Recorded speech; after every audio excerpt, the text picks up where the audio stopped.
I'd like to introduce, as there is a change of the guards, our new Potlatch Fund president, Kirby Jock. Please give him a hand.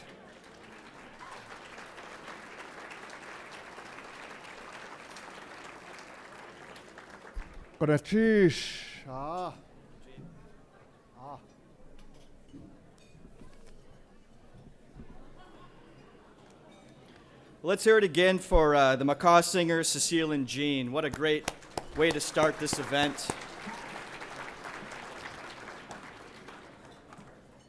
I also want to take a moment and thank everyone for coming. I want to thank each and every one of you for coming out tonight. It's so great to see so many Native people all together in one place. It always makes me feel really good to see that. Also together with so many friends and partners of Potlatch. As I look around, I see so much diversity among the Native people of the Northwest. There is a strength in our individuality that when we come together like this only makes us stronger. You know, whether we make our homes along the water, in the valleys, on the plateaus, or the mountaintops of this great land, we all call the Northwest home. Many of us have called this place home for more generations than can be counted. And our roots run so deep in the earth that we are inseparable from it. Others of us have left our communities, our hometowns, and families to plant our feet here in the Northwest soil, and we grow together more of the land every day. We live on the reservations, in the small towns and in the cities, but no matter where we travel in our journeys, we are no less native to this land, and no less the next generation of the First Nations to call this place home, and a continuous line reaching back across the ages to time immemorial. Anywhere you travel in the Northwest, you will see the names of our people and our ancestors, in the names of the roads, the counties, and countless landmarks you visit. Everywhere across this region that defines our surroundings, you will find the places that mark our presence, just as it is in the city where we have gathered tonight.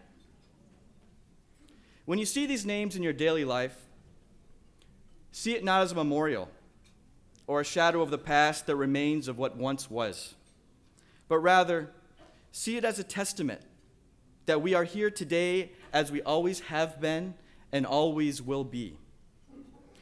Our blood and sweat and tears have always flown with this land, no less than the mighty Columbia and Skagit and Klamath rivers that flow between the mountains and the sea. We remember the burdens bore by our ancestors who fought just to survive in this land, and the struggles faced by our elders long since past just to maintain their way of life. They are reminders to us today when we face adversity. And while our place in this world has been challenged seemingly without end, these challenges have also done something else. They have forged our mettle and taught us how to persevere against all odds. We have listened to our elders as they've reminded us of the days when these lessons were almost unbearable. When as children they were taken from their homes, away from their families to boarding schools, where they were often beaten and abused for speaking their language. And while their hearts and bodies were broken, their spirits were never broken, because the strength of the native spirit can no more be contained by flesh and bone than can the spirit of its people be held within the bounds of a reservation. We know what it means to be discriminated against, marginalized, and flatly discounted. And sadly, these injustices endure sometimes still today. Sometimes these injustices even claim the life of one of our own. But we learned long ago that if we allow the failures of others to define us, we would no longer be free to choose our own path. And we would be giving away a future that belongs not only to us, but to our children as well. So we know well to stand up to injustice, to be firm in our rejection of corruption, and are unafraid to speak truth to power every day, so that we can know in our hearts that we can look our children and grandchildren right in their eye and say to them without hesitation that our greatest days are yet to come. Although our rights are constantly someone else's matter of debate, and our story is often misrepresented in history and media, we continue on, simply seeking to exist to be the people that we have always been. Despite being cast with stereotypes and having our identity challenged, we refuse to be labeled. For we know our history, we know who we are, and we know that each and every one of our tribes and nations has a place in this world, and that the values held by each and every one of our tribes and nations has a place in this world. These values have withstood the test of time because they are based on profound truth. Truth that has given us a sense of ourselves. Truth that has given our families an antidote to the plagues of alcoholism, drug addiction, and abuse. Truth that has given our communities a perspective on our environment that has allowed us to live in harmony with the land for thousands of years. Our values teach us to respect our people and to respect the land. We work hard to protect them both. They teach us to honor our elders, our children, and those in need, to honor the land, the waters, the plants, the animals, and we honor them not just because we know that we exist as a people through them, but because they shape our cultures and our very way of life. We honor them, for long ago we learned the lesson that what we do to them, we do to ourselves. Our people uphold these and countless other ancient values every day as fishermen, hunters, farmers, craftsmen, and artists, but just as surely, we achieve in the pursuit of new knowledge and new challenges in the businesses, universities, factories, military bases, hospitals, state capitals of the Northwest. Our young people, they grow up with new tools. The age of the internet is here, the cell phone, and of course, the casino. And while some of these tools have changed our lives, the casino has changed many of our communities. For some of us, they have been a way to hone out a foundation for an economy that is being built on in the hopes of being self-sufficient. For others, the casinos have been like an anchor that have allowed us to keep from being swept away from the constantly changing tides of society around us. But for many, the fact of our location has made the casino a resource of unfulfilled promise, and we still fight to stay afloat. So while these new tools have helped many of us grow stronger, they haven't replaced the ancient ways of our people. Just as we has always done, we adapt and grow and find that balance that allows us to bind together the past and the future. And we have seen great success. This year marked the 20th annual canoe journey, where over 10,000 Native peoples from along the coast traveled together to celebrate the past and the future.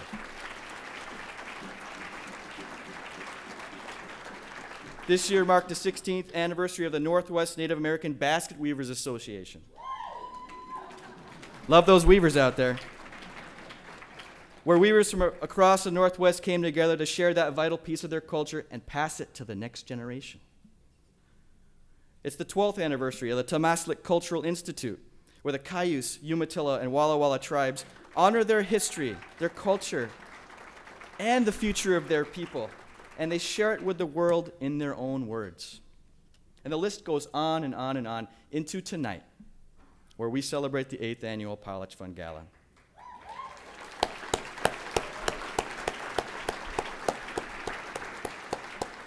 And where this evening, you have all heard the Makah people welcome us into the celebration by joining the songs of their ancestors with their voices and spirits to carry the past forward into this very evening.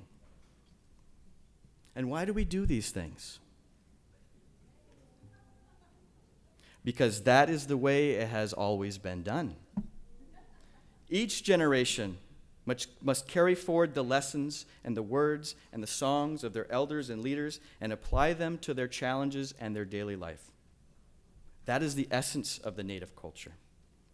It's not something we can buy from a store or pay someone to do for us, for if we do that, then it no longer belongs to us. We know that we must live our traditions to preserve our communities and speak our languages to preserve our culture, or else we will cease to exist.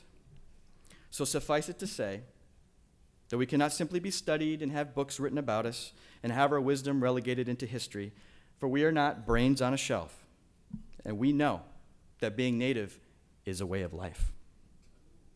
It lives on within each and every one of us.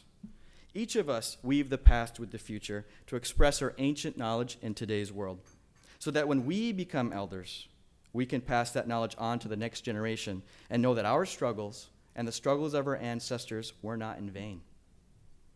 That is the meaning of tradition. And in this way, we look to the spirit of the Potlatch to guide us. A time-honored tradition that, because of the power of its purpose, persisted in spite of being outlawed at one time. Why did it persist? Let me ask you this. What more pure act of goodness is there that we can express as human beings but to give a gift to another? What more honorable concept of leadership could there be but to uphold the idea that the more one gives to one's people, the greater position of honor they deserve? The Potlatch inspires us to give to our people, to take care of our people, and to lift up and honor those that give. For the power of a gift is nothing less than to lift the heart, heal the body, ease the mind, and nourish the soul. So make no mistake, our purpose here is a moral one. For if we fail in our efforts, or falter in our commitment, or lose sight of our purpose, the loss will be much, much more than a number on a balance sheet or a deliverable that remains unmet, but the loss of a piece of humanity in the world. So we must succeed in our work, and we must come together, just like we have done tonight through the Potlatch Fund. And through the Potlatch Fund, we can weave together the spirit of a great and wise tradition with the new tools of the nonprofit and the new language of philanthropy to carry out this work in support of the Native peoples of the Northwest. And through the power of giving, we can unite the strength of individuals together to become the power of many. This is our work. We gather the resources and bring them together, and we make a difference in people's lives. To pass on what we've learned so that our knowledge and work can ripple out in all directions throughout the communities, and to honor the leaders of the next generation, to lift them up and recognize their work so that they will know they are appreciated, and so that they may be seen as examples of success that their peers and young people can look to as they dream of a brighter future.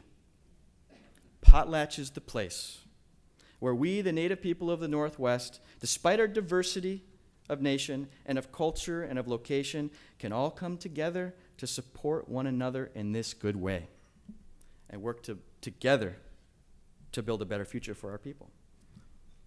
And we are not alone in our purpose. And as this night moves on, please take a moment to look at the program, to think about the contributions of our partners. Take a moment to think about the sponsor of this event and the growing number of foundations, tribes, and communities and families all committed to this work. As I do so at this moment, I thank each and every one of you for each and every gift, each and every contribution of time and effort, and each and every good thought that is put forward to support our work is part of this great mission that we undertake for the people. Together, in the spirit of a time-honored tradition, we take this vision and we make it reality.